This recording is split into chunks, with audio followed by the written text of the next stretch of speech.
So I've known Steve and Dan for quite a few years, and both of them have very significant artistic talents. Steve's been a photographer, artist, musician, and anything else you're talented at, Steve? Not at all. But anyway, you know, and Dan the same way. Not necessarily a musician, I don't think, but certainly a pretty significant artist. And he's done some very nice work. And I think you have your own website, right? I have my own website. Yeah. What is it? Just rauschenbachart.com. Okay. So you should go and kind of check that out. And we'll get into the discussion. So what we wanted to do tonight is, it's very unusual, especially in Northeastern Ohio, to find a couple entrepreneurs that had a passion to open up an art gallery. And so we've seen the latest exhibit they have. They've shown us around the gallery. But guys, tell us how you met and how does the establishment of the gallery fulfill your dreams? Steve, go ahead. How'd you meet Dan?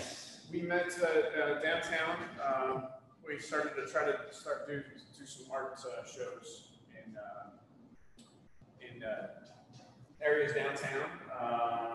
It ran around 2008-ish, and became fast friends. We started going on shoots together, going around exploring the city, and dabbled in the art world here. There wasn't a space devoted to it other than museum space. We operated in various restaurants and bars, and came up with the idea to actually have a physical gallery with a space that was devoted specifically to art in downtown. It was the conversation. I think, go back to 2008, it was late night conversations, late night solid debates. It was that where conversation was happening about what was going on politically, locally, that was affecting things visually. We were having a lot of changes happening in downtown Youngstown, and I think that led to many heated debates, but it led to good conversation. And that's what I think we want to provide, is somewhere to provide different conversations to different intellectuals. So why Youngstown? Why'd you put it here? Tell us about, once you decided you wanted to open an art gallery, what is the next step? Where do you, how do you bring this to fruition? So it started off, conversation about showing started before the idea. You go back to, they're always the first step. And it was, what's missing?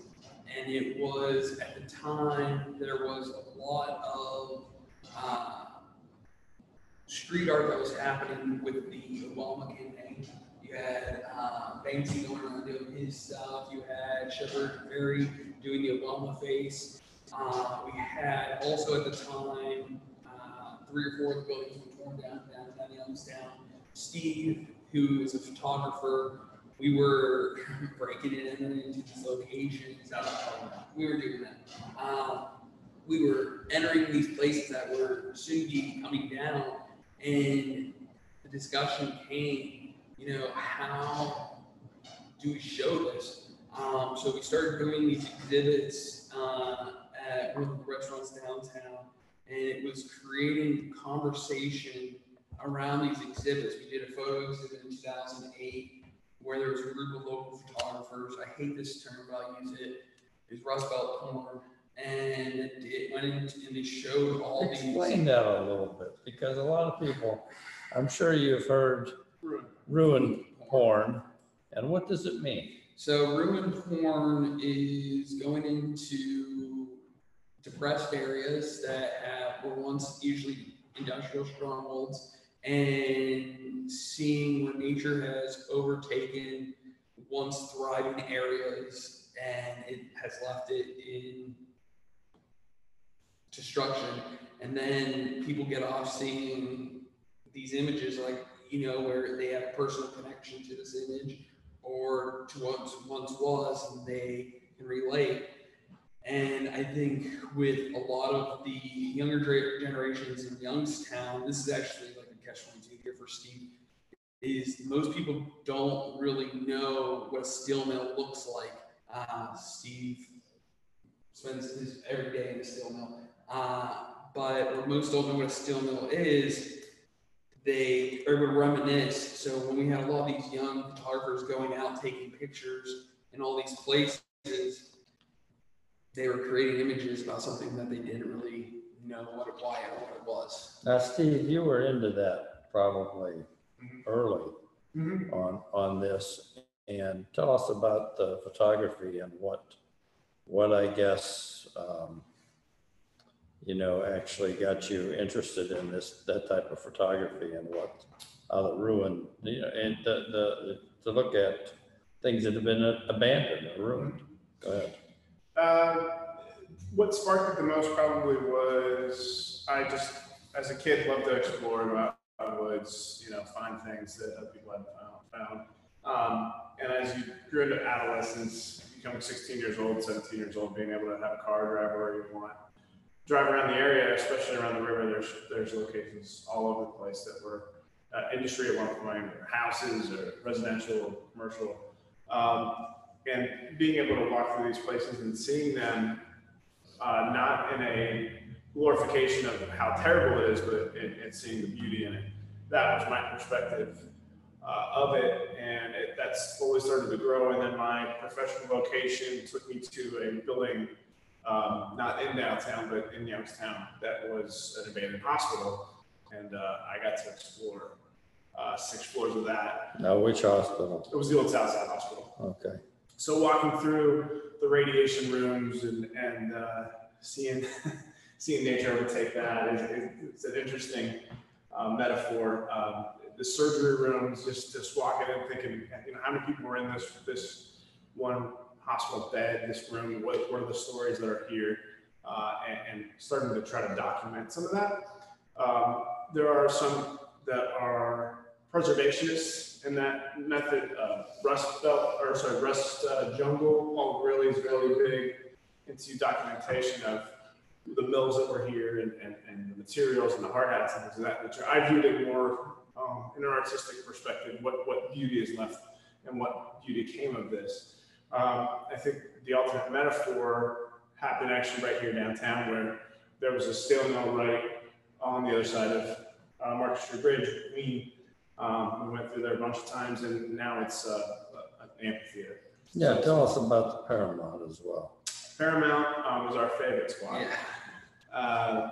The Paramount Theater was one of the premier theaters in the area, and right around the time when we became friends, there was an effort underway to preserve it, or try to attempt to preserve it.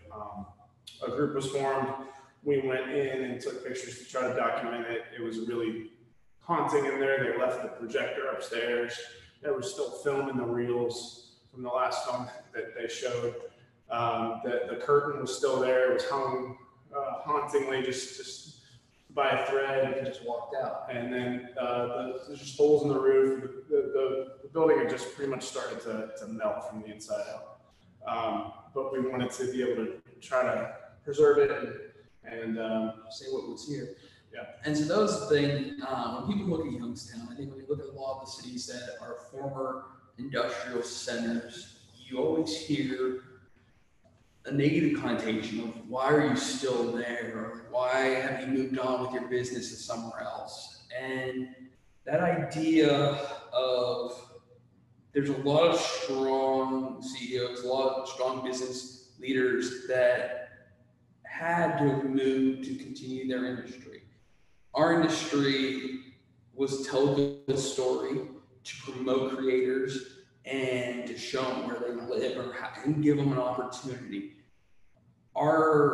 We both traveled, we both left the area, we came back to the area, we've been many other places, and having something that we were able to tell or be a part of that story or be proud of our history even though we weren't a part of that, we were still able to use that story in starting what we created as our business. And I think Youngstown's unique in that sense that, keep in mind that this was a city within the city limits. This was a city that had 170,000 people, probably as late as 1970, maybe. And so, you know, today it's got maybe 60,000 people, or who knows, maybe less. And you've got an infrastructure that was built for 170,000 people that is not really needed anymore. And you also had some pretty significant corporate relationships here. So when you come to the city and you see the Butler Art Museum, and you see that still today you can go to that museum and not pay an entry fee because it was funded by Joseph Butler and endowed by him. And who was Joseph Butler? Well, he was an investor in the Youngstown Sheet and Tube. And so you look at the things that are unique about the city. Stambaugh Auditorium, which is an absolutely gorgeous auditorium.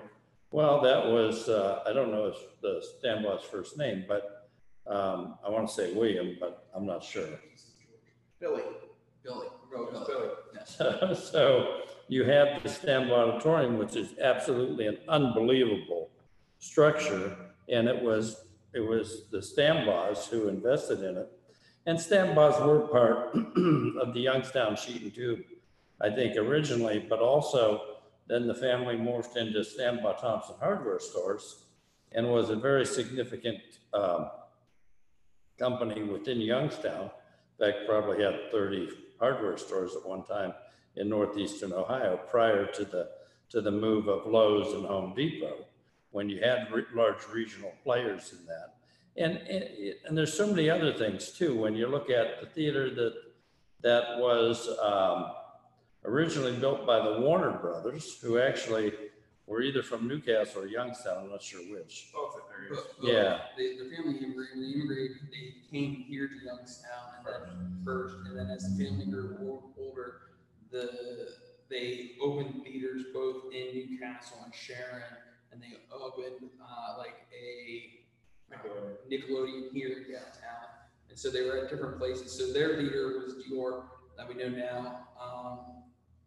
Powers Auditorium there was wrecking balls set up outside. That building was to be demolished. And it's an absolutely gorgeous theater. And Dan, you and I have met there many times because they do the